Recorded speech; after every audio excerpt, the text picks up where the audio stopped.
मैं लिटरली ढूंढ रहा था कि मैं अगला वीडियो कौन से टॉपिक में बनाऊंगा। बहुत सारे पेंडिंग टॉपिक्स है, लेकिन हमेशा की तरह मैंने क्या किया, कमेंट्स में गया एंड मैंने कुछ पुराने कमेंट्स देखे थे कि आप लोगों ने मुझे ट्रांसफॉर्मर्स मूवी के बारे में बात करने के लिए बोला था, जिसने मुझे थोड़ा एक्साइट किया। So today will be talking about the beauty and brilliance of the transformer movies. Stay tuned. और वीडियो शुरू करने से पहले मैं ये बोलना चाहता हूँ कि मेरा जो दूसरा चैनल था उसमें भी मैंने एक वीडियो डाला है 1 साल बाद। अगर आप ग्राफिक डिजाइनिंग पे इंटरेस्टेड हो, मार्वल पोस्टर्स पे इंटरेस्टेड हो, तो आप लोग जाके नीचे का लिंक चेक कीजिए या फिर ये वाला लिंक चेक कीजिए।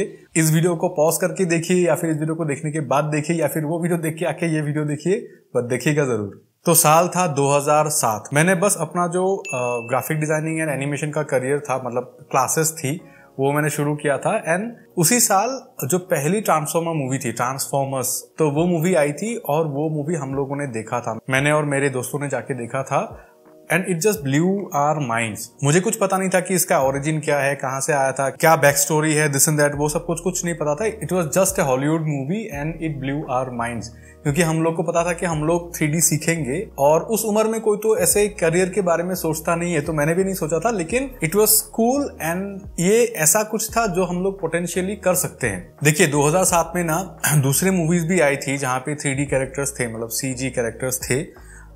इनफैक्ट 2008 में आयरन मैन 1 भी आई थी, जो पहली iron man Marvel cinematic movie की जो पहली मूवी थी, क्योंकि उस टाइम के टेक्नोलॉजी के हिसाब से प्योर 3D थोड़ा सा मुश्किल था, मतलब फिर भी एकदम रियलिस्टिक वाला नहीं हो रहा था, जिसको बाद में 2009 में अवतार ने ब्रेक किया। अवतार इज ए माइलस्टोन, जहां से 3D का एक अलग चैप्टर शुरू हुआ, लेकिन ये ट्रांसफॉर्मर मूवी उससे पहले की है। एंड पहले आयरन मैन में आयरन मैन के CG को अच्छा दिखाने के लिए उन्होंने बहुत सारा प्रैक्टिकल इफेक्ट्स का यूज किया था। बट अगर इतनी सारे चैलेंजेस थी, then how does this movie look so good while being CG?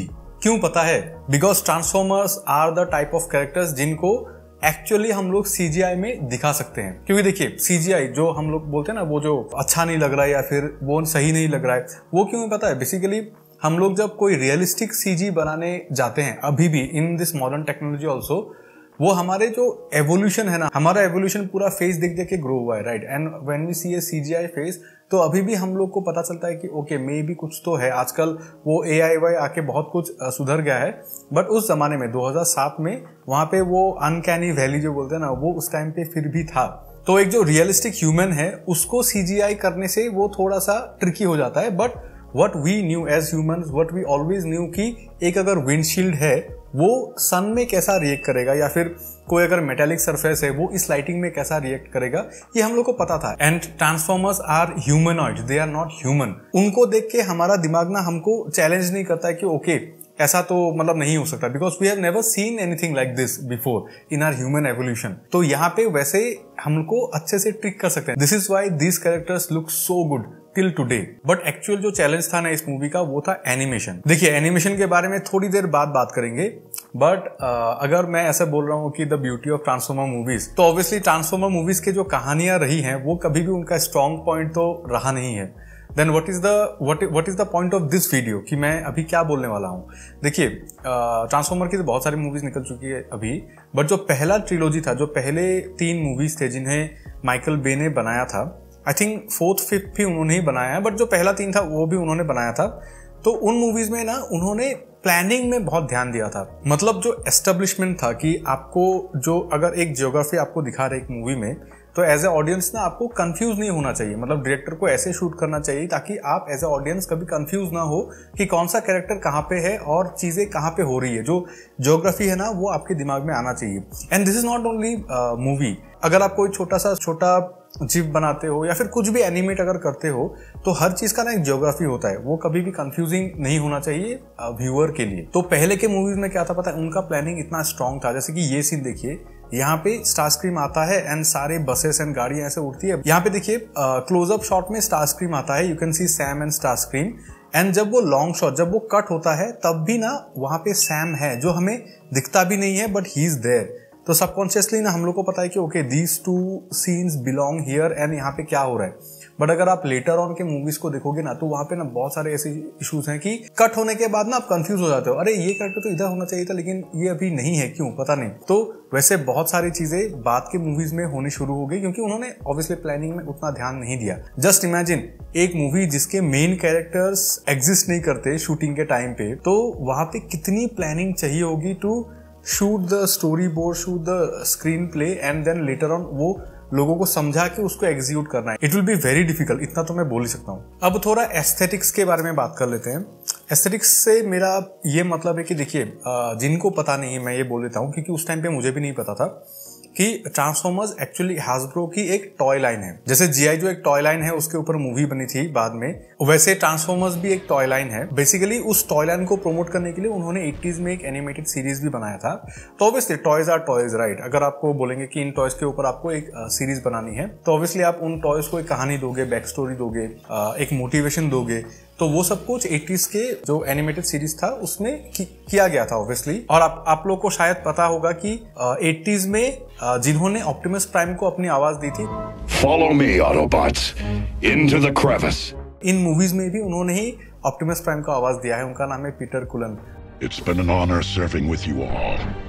Autobots, roll out! But मैं ये कह रहा था कि उनका जो लोर है, उनका जो लेगेसी है वो ऑलरेडी एस्टेब्लिश्ड था कि कैसा कैरेक्टर कैसा दिखेगा, कौन सी गाड़ी बनेगी, क्या ट्रांसफॉर्मेशन होगा। And as a creative person मैं आपको ये बोल सकता हूँ कि एक skill, as a creative person एक स्किल जो मैं कभी नहीं सीख पाया। फॉर एन एग्जाम्पल आप इन दोनों इमेजेस को देखिए, ये दोनों ही डॉग्स है, ये देख के पता चलता है, लेकिन ये दोनों डॉग्स कितने अलग है स्टाइल में, राइट। तो मैं ना ये कभी सीख नहीं पाया कि हाउ टू स्टाइलाइज थिंग्स, मतलब एक स्टाइल को लेके उसको किसी दूसरे स्टाइल में कैसे ट्रांसलेट करते हैं। इन मूवीज में आप देखिए, जब आप एनिमेटेड सीरीज देखते हो, मतलब सपोज आप इन मूवीज को भूल जाइए कि मूवीज नहीं है, ठीक है, आपने सिर्फ एनिमेटेड सीरीज ही दिखा है। एज ए डायरेक्टर माइकल बे के पास तो उस टाइम पे यही था ना कि एनिमेटेड सीरीज का ही रेफरेंस था।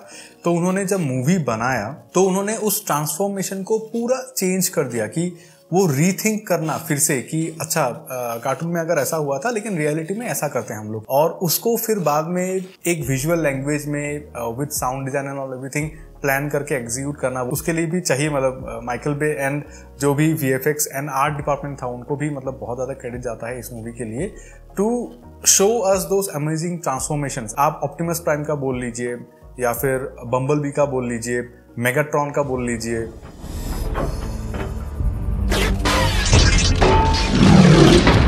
किसी भी ट्रांसफॉर्मेशन को देखिए, it looks so good and so flawless. And obviously we go to these movies to see this transformations only, right. और बात यही खत्म नहीं होती है क्योंकि अभी माइकल भी इन मूवीज को डायरेक्ट नहीं करते हैं, अभी अलग अलग डायरेक्टर्स आके इन मूवीज को डायरेक्ट करते हैं। एंड देखिए, जब भी कोई प्रोजेक्ट ऐसे किसी एक बंदे से दूसरे बंदे के पास जाता है तो ऑब्वियसली दूसरा बंदा अपने आप को प्रूव करने की कोशिश करता है and they want to give their own inputs, वरना उनका इंक्लूजन क्या ही था, राइट।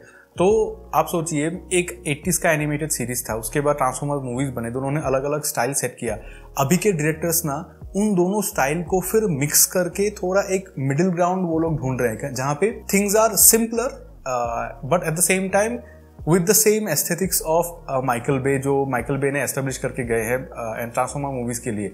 एंड दीज थिंग्स ना आप लोग शायद समझ भी नहीं पाओगे या फिर आप लोग कॉम्प्रीहेंड नहीं कर पाओगे, but these things are very difficult, very very difficult. इसको हम लोग ब्रांड गाइड बोलते हैं कि ये चीज कैसा होता है पता है, ऐसा नहीं है कि एक स्टूडियो ने एनिमेशन अलग किया तो दूसरा स्टूडियो एनिमेशन अलग करेगा, वैसा नहीं होगा। They will make a brand guide, किस लेवल पे एनिमेशन होगा, कैसे जिटर होंगे, कैसे पार्ट्स रहेंगे, कितने बड़े बड़े पार्ट्स रहेंगे, बहुत बहुत काम होता है इन सब चीजों में। अब जिस सेक्शन के लिए आप लोग वेट कर रहे हैं, VFX एंड एनिमेशन, जो मैं अभी बोल के आया था, तो देखिए अभी क्या है ना कि दो तरह के कंटेंट क्रिएटर्स रहते हैं, राइट। एक कंटेंट क्रिएटर रहता है कि जो अपने हिसाब से चीजें बोलता है और दूसरा होता है कि दूसरे चीजों से उठा के फिर चीजें बोल देता है। तो मैं वो दूसरा वाला नहीं बनना चाहता। ऑब्वियसली कॉरिडोर क्यू ने भी एक ट्रांसफॉर्मर के ऊपर ब्रेकडाउन बनाया था एंड उन्होंने ना कुछ ऐसी बातें करी थी। How they finally figured out global illumination and using HDRIs and proper like light values and all that stuff. तो अगर मैं ऐसे चीजों को एक्सप्लेन करने लग गया ना कि global illumination and this and that, तो मैं ऐसा बंदा हूं ना कि मैंने अगर आपको बोला कि this is global illumination, then what is not global illumination, वो भी मुझे ना आपको बताना पड़ेगा। और मेरा वीडियो ऐसे ये सारी वीडियो से रिकॉर्ड करते करते ऐसे 30 मिनट 45 मिनट हो जाता है, उसको फिर मैं काट के 20 मिनट करता हूँ। तो वो सारे वीडियोस तो मतलब इंटरेस्टिंग नहीं रहेंगे, कॉम्पैक्ट नहीं रहेंगे, कंसाइज नहीं रहेंगे, ऐसा मुझे लगता है। तो मैं नीचे कुछ लिंक्स डाल रहा हूं आपको जहां से मुझे इनके वीएफएक्स के बारे में स्टडी करने के लिए मिला।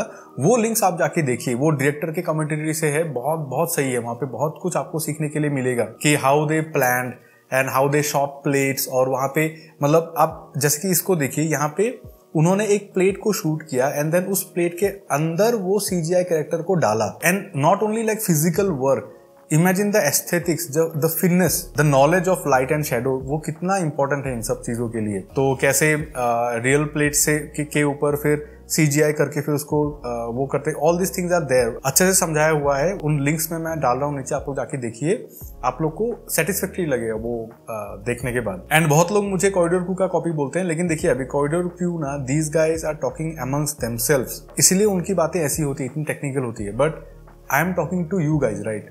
तो मेरा कंटेंट थोड़ा अलग होगा ही उन लोग से, और मैं भी तब भी वीडियोस बनाता हूं जहां पे मुझे कुछ ऐड करना होगा, कुछ अपने से बोलना होगा, वरना क्या फायदा, राइट? और एक चीज जो मुझे बोलना ही पड़ेगा, दैट इज डायरेक्टर्स कन्विक्शन। एक डायरेक्टर का एक प्रोजेक्ट को लेके, कहानी को लेके कितना कन्विक्शन होना चाहिए, और कन्विक्शन से क्या होता है। देखिए these are silly stories, right? ये सब तो कभी होगा नहीं, मतलब ऐसे आपको भी पता है। बट माइकल बे ने ये कहानी सुनी and he made at least the first 3 movies with so much conviction that we believed that this is possible। क्योंकि शायद आप लोगों के साथ नहीं हुआ होगा, या फिर हुआ भी हो सकता है कि उस टाइम पे जब ये मूवीज पूरा ट्रेंडिंग में थे, मतलब वो 5-6 साल, अगर कोई बड़ी सी गाड़ी पार्क रहती है ना, उसके पास से गुजरते हुए एक बार तो दिमाग में आता है कि अगर ये अभी ट्रांसफॉर्म हो गया तो पता नहीं कितना बड़ा रोबोट बनेगा, या फिर क्या डर लगेगा। तो वो जो सेंस है, ही made you believe those things, उसको कहते हैं conviction. And story telling of course not the best, but Megatron as a villain has a arc in the first 3 movies. He basically saves Optimus Prime because of his ego, and then comes like the best dialogue in the franchise. All I want is to be back in charge. Besides, who would you be without me, Prime? Time to find out. And मेरे हिसाब से जो actual beauty है ना इन movies की, वो एकदम पहले मूवी से लेके अभी आप जो लेटेस्ट वाली मूवी आ रही है उसके ट्रेलर में भी वो चीज मेंटेन्ड है, that is the sound design.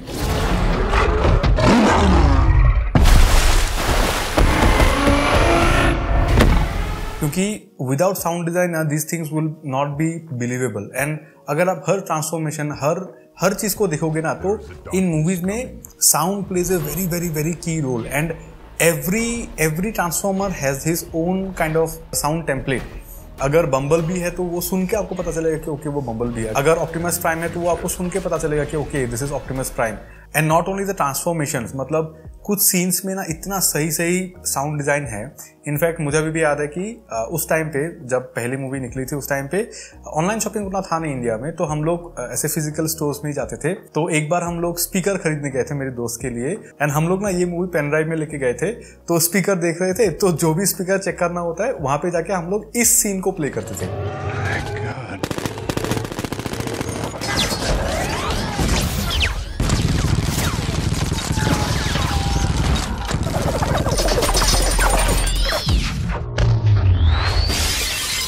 And इस सीन में बेसिकली आपका जो ट्विटर है, ट्रेबल है, बेस है, सब कुछ चेक हो जाएगा। It's like the best of sound design. और अब मैं जो बोलने जा रहा हूँ वो कॉरिडोर क्रू ने भी अपने वीडियो में बोला था कि पहले के मूवीज में जो साउंड डिजाइन था वो कुछ इस टाइप का था कि एक एंटिसिपेशन बिल्डअप होता है। अगर आप देखोगे ना कि मेगाट्रॉन आता है तो पीछे से एक घूम टाइप से एक आवाज आता है,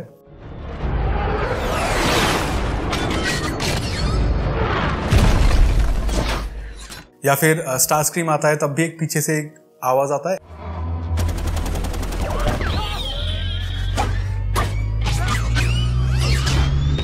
एक बिल्डअप होता है आवाज का, एंड देन सडन ड्रॉप, मतलब वो बहुत सही रहता है। एंड इसी मूवी से ना मैंने वो सीखा है, एंड मैं वो अपने कुछ वीडियोस में यूज भी करता हूं। अगर आप मेरे रेगुलर व्यूअर हो तो आपको शायद ये साउंड याद होगा, राइट? तो आप मुझे बताइए कि क्या आप भी ट्रांसफॉर्मर्स फैन हो? अगर हो तो मुझे बताइए कि कौन सा ट्रांसफॉर्मर आपको सबसे अच्छा लगता है, या फिर कौन सा ट्रांसफॉर्मेशन आपको सबसे अच्छा लगता है। जैसे कि मैंने बोला कि मेरा favourite transformer is Ironhide. He's here. I smell him. And जो मेरा फेवरेट ट्रांसफॉर्मेशन है that is from Barricade here.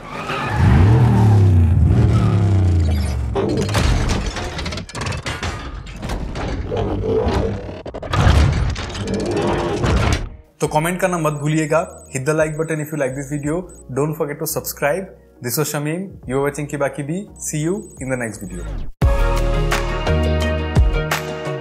And transformer से याद आया ना, मेरा जो पहला कंपनी था जिसमें मैंने जॉब किया था, वहां पे भी ना मेरे बर्थडे में मुझे एक बम्बल भी गिफ्ट में मिला था, जो एक्चुअली में कार बनता है। Just fun fact.